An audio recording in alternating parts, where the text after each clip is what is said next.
ಪ್ರಿಯ ಬಂಧು ಮಿತ್ರರೇ, ಹೇಳಿ ಎದ್ದೇಳಿ ಗುರಿ ಮುಟ್ಟುವ ತನಕ ನಿಲ್ಲದಿರಿ. ಈ ಮಾತು ಪ್ರತಿ ಭಾರತೀಯನ ನರನಾಡಿಗಳಲ್ಲಿ ಸದಾ ಸಕಾರಾತ್ಮಕವಾಗಿದೆ. ಈ ಮಾತನ್ನು ಹೇಳಿದ್ದು ನಳನಳಿಸುವ ಕಣ್ಣುಗಳುಳ್ಳ ವಿವೇಕಯುತ ಚಿಂತನೆಯುಳ್ಳ ವಿಶ್ವಗುರು ಸ್ವಾಮಿ ವಿವೇಕಾನಂದರು. ಸ್ವಾಮಿ ವಿವೇಕಾನಂದ್ ಈ ಹೆಸರೇ ಒಂದು ಪ್ರೇರಣೆ ಅಲ್ವೇ? ಈ ಹೆಸರೇ ಒಂದು ಚೈತನ್ಯ ಶಕ್ತಿಯಾಗಿ, ಈ ಹೆಸರೇ ಒಂದು ದಿವ್ಯ ಶಕ್ತಿಯನ್ನು ದೇಹದೊಳಗೆ ಸಂಚಯಿಸುವ ಶಕ್ತಿ ಸ್ತೋತ್ರ. ಇಂತಹ ದಿವ್ಯ ಚೇತನ ಹುಟ್ಟಿದ ದೇಶದಲ್ಲಿ ನಾವು ಹುಟ್ಟಿದ್ದೇವೆ ಎಂಬುದೇ ನಮ್ಮ ಅದೃಷ್ಟ. ಅವರು ಭಾರತೀಯರು ಎನ್ನುವುದು ನಮ್ಮ ಹೆಮ್ಮೆ. ವಿಶ್ವ ರಾಷ್ಟ್ರಗಳು ಭಾರತದತ್ತ ತಿರುಗಿ ನೋಡುವಂತೆ ಮಾಡಿದ ಮಹಾನ್ ಚೇತನ ಅವರು. ಭಾರತದ ಆಧ್ಯಾತ್ಮಿಕತೆಯ ಔನ್ನತ್ಯವನ್ನು ಜಗದ ಮುಂದೆ ಇಟ್ಟು ಎಲ್ಲ ರಾಷ್ಟ್ರಗಳ ಮೈ ರೋಮಾಂಚನಗೊಳಿಸಿದ ವೀರ ಸನ್ಯಾಸಿ ಸ್ವಾಮಿ ವಿವೇಕಾನಂದರು. ಭಾರತಕ್ಕೆ ಇವರ ಸೇವೆಯನ್ನು ಗುರುತಿಸಿ ರಾಷ್ಟ್ರೀಯ ಯುವ ದಿನಾಚರಣೆ 1985ರಿಂದ ಆಚರಿಸುತ್ತಾ ಬಂದಿದ್ದೇವೆ. ಸ್ವಾಮಿ ವಿವೇಕಾನಂದರು ತಮ್ಮ ಶಕ್ತಿಯುತ ವ್ಯಕ್ತಿತ್ವದಿಂದ, ಅಪೂರ್ವ ವಾಕ್ ಚಾತುರ್ಯದಿಂದ ಹಾಗೂ ಪ್ರಚೋದನಾತ್ಮಕ ಬರವಣಿಗೆಗಳ ಮೂಲಕ ಯುವಕರಲ್ಲಿ ನವೋತ್ಸಾಹ ತುಂಬಿದವರು. ಅವರು ನಮ್ಮ ಸಂಸ್ಕೃತಿಯ ಬಗ್ಗೆ ಹೆಮ್ಮೆ ಮೂಡಿಸಿ ನವಭಾರತ ನಿರ್ಮಾಣ ಮಾಡಿದರು. ದೇಶವನ್ನು ಮುನ್ನಡೆಸಲು ಸಶಕ್ತವಾದ ಯುವಪಡೆ ನಿರ್ಮಿಸುವುದೇ ನನ್ನ ಗುರಿ ಎನ್ನುತ್ತಿದ್ದ ಏಕೈಕ ವೀರ ಸನ್ಯಾಸಿ ಸ್ವಾಮಿ ವಿವೇಕಾನಂದರು. ಮಾನಸಿಕ, ದೈಹಿಕ, ಆಧ್ಯಾತ್ಮಿಕ, ನೈತಿಕ, ಸಾಮಾಜಿಕ ಶಕ್ತಿಗಳನ್ನು ಎಂದಿಗೂ ಕಳೆದುಕೊಳ್ಳಬಾರದು ಎಂದು ಯುವಕರಿಗೆ ಕರೆ ನೀಡುತ್ತಿದ್ದರು. ಯುವ ಜನರಿಗೆ ವಿವೇಕಾನಂದರು ಆದರ್ಶವಾಗಿದ್ದರು, ಈಗಲೂ ಆದರ್ಶವಾಗಿದ್ದಾರೆ. ಅವರ ವ್ಯಕ್ತಿತ್ವ ಇಂದಿಗೂ ಯುವಕ ಯುವತಿಯರನ್ನು ಆಕರ್ಷಿಸುತ್ತದೆ. ಶಕ್ತಿಯೇ ಜೀವನ, ದೌರ್ಬಲ್ಯವೇ ಮರಣ ಎಂದು ಯುವಜನರಿಗೆ ಶಕ್ತಿ ಸಂಜೀವಿನಿ ಆಗಿ ಬೋಧಿಸಿದರು. ಅವರಲ್ಲಿ ಅಪಾರ ರಾಷ್ಟ್ರಪ್ರೇಮ, ವಿಶ್ವ ಭಾತೃತ್ವ, ಪ್ರಾಯೋಗಿಕ ವೇದಾಂತ ಅವರಲ್ಲಿ ಅಡಗಿತ್ತು. ಹಾಗೂ ಕೃಷಿ ಕಾರ್ಮಿಕರು, ಭಾರತೀಯರು ವ್ಯವಸಾಯವನ್ನು ಒಂದು ಉದ್ಯೋಗವನ್ನಾಗಿ ರೂಪಿಸಿಕೊಳ್ಳಬೇಕು ಎಂದು ಕರೆ ನೀಡಿದರು. ಭಾರತದಾದ್ಯಂತ ಕಾಲ್ನಡಿಗೆಯಲ್ಲಿ ಸಂಚರಿಸಿ ದೇಶದ ಸ್ಥಿತಿಗತಿಗಳನ್ನು ಅಧ್ಯಯನ ಮಾಡಿದವರು. ಸ್ವಾಮಿ ವಿವೇಕಾನಂದರು ಶಿಕ್ಷಣಕ್ಕೆ ಹೆಚ್ಚು ಒತ್ತು ನೀಡುತ್ತಿದ್ದರು. ಅವರ ಪ್ರಕಾರ ಶಿಕ್ಷಣವೆಂದರೆ ಮಾನವೀಯತೆಯ ವಿಕಾಸ, ಮನುಷ್ಯರಲ್ಲಿ ಪರಿಪೂರ್ಣತೆಯನ್ನು ಹಿಗ್ಗಿಸುವುದೇ ಶಿಕ್ಷಣ ಎಂದು ಶಿಕ್ಷಣದ ಮೌಲ್ಯ ತಿಳಿಸಿದರು. ಹಾಗೂ ಶಿಕ್ಷಣವೆಂಬುದು ವ್ಯಕ್ತಿತ್ವ ನಿರ್ಮಾಣ, ಚಾರಿತ್ರ್ಯ ನಿರ್ಮಾಣ, ಇದುವೇ ರಾಷ್ಟ್ರದ ನಿರ್ಮಾಣ ಎಂದು ಭಾರತೀಯರಲ್ಲಿ ಜಾಗೃತಿ ಮೂಡಿಸಿದರು.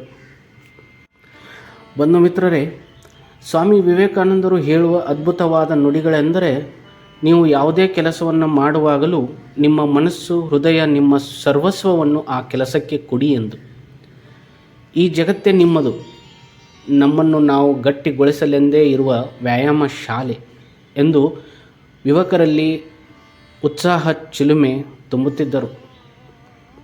ವಿವೇಕಾನಂದರು ಭಾರತೀಯ ಸಮಾಜವು ಶಿಕ್ಷಣದಿಂದ ಮಾತ್ರ ಪುಟಿದೇಳಬಲ್ಲದು, ಶಿಕ್ಷಣ ಮಾತ್ರ ಪುನಃ ಚೈತನ್ಯವನ್ನು ತುಂಬಬಲ್ಲದು, ಅದರಲ್ಲಿಯೂ ಮುಖ್ಯವಾಗಿ ಮಹಿಳಾ ಶಿಕ್ಷಣದಿಂದ ಮಾತ್ರ ದೇಶ ಪುನರ್ ನಿರ್ಮಾಣ ಮಾಡಲು ಸಾಧ್ಯ ಎಂದು ಮಹಿಳಾ ಶಿಕ್ಷಣಕ್ಕೆ ಒತ್ತು ನೀಡಿದವರು.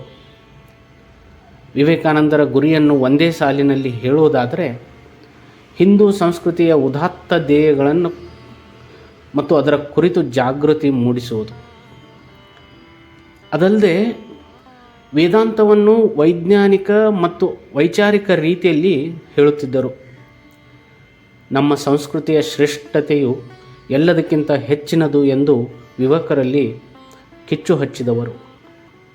ಹಾಗೂ ಯುವಕರಿಗೆ ಎದ್ದೇಳಿ ಕಾರ್ಯೋನ್ಮುಖರಾಗಿ ಈ ಬದುಕು ನಿಮ್ಮದು, ಹುಟ್ಟಿದ ಮೇಲೆ ಏನಾದರೂ ಸಾಧಿಸಿ ಎಂದು ಪ್ರೇರೇಪಿಸುತ್ತಿದ್ದರು. ಅಂದು ಸೆಪ್ಟೆಂಬರ್ 2ನೇ ತಾರೀಕು ಶಿಕಾಗೋ ಧರ್ಮ ಸಂಸತ್ತಿನಲ್ಲಿ ನಿಂತ ವಿವೇಕಾನಂದರು ಮಾತು ಆರಂಭವಾಗಿದ್ದು ಹೀಗೆ: ಅಮೆರಿಕಾದ ಸಹೋದರ ಸಹೋದರಿಯರೇ ಎಂಬ ವಿದ್ವತ್ ಪೂರ್ಣ ಪ್ರೀತಿಯುತ ಮಾತುಗಳಿಂದ ತನ್ನೆದುರು ಕೂತಿದ್ದ ಅಷ್ಟೂ ಜನರನ್ನು ಹಾಗೆ ಒಂದೇ ಉಸಿರಿನಲ್ಲಿ ತನ್ನವರನ್ನಾಗಿ ಮಾಡಿಕೊಂಡ ಪ್ರಪಂಚದ ಏಕೈಕ ಧರ್ಮಗುರು ನಮ್ಮ ವಿಶ್ವಗುರು ಸ್ವಾಮಿ ವಿವೇಕಾನಂದರು. ಸ್ವಾಮಿ ವಿವೇಕಾನಂದರು ಸಹೋದರ ಸಹೋದರಿಯರೇ ಎಂದಿದ್ದೇ ತಡ ಇಡೀ ಸಭಾಂಗಣ ವಿದ್ಯುತ್ ಸಂಚರಿಸದಂತಾಯಿತು.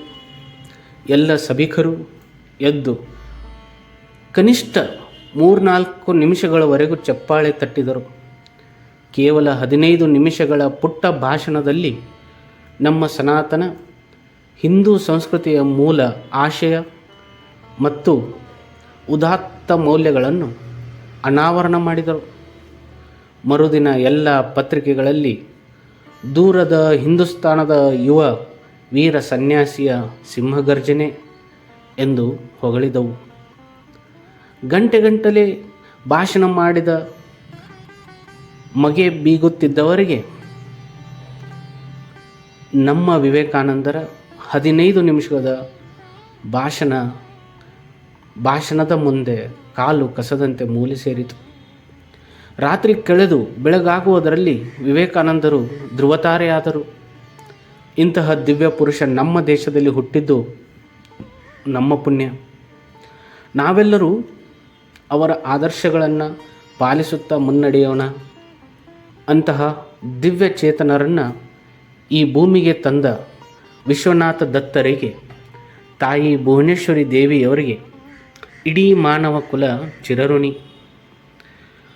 ಅವರಲ್ಲಿ ಆಧ್ಯಾತ್ಮಿಕತೆಯ ಬೀಜ ಬಿತ್ತಿದ ಆ ಮಹಾತಾಯಿ ಆ ಆಧ್ಯಾತ್ಮಿಕತೆಯ ಬೀಜ ಒಡೆದು ಗಿಡವಾದಾಗ ಅದು ಹೆಮ್ಮರವಾಗಿ ವಿಶ್ವಕ್ಕೆ ಸನ್ನಡತೆಯ ನೆರಳು ನೀಡುವಂತೆ ಬೆಳೆಸಿದ ಮಹಾನ್ ಗುರು ಶ್ರೀ ರಾಮಕೃಷ್ಣ ಪರಮಹಂಸರ ಪಾದಾರವಿಂದಗಳಿಗೆ ನಾವೆಲ್ಲರೂ ನಮನಗಳನ್ನು ಸಲ್ಲಿಸೋಣ. ನಮ್ಮ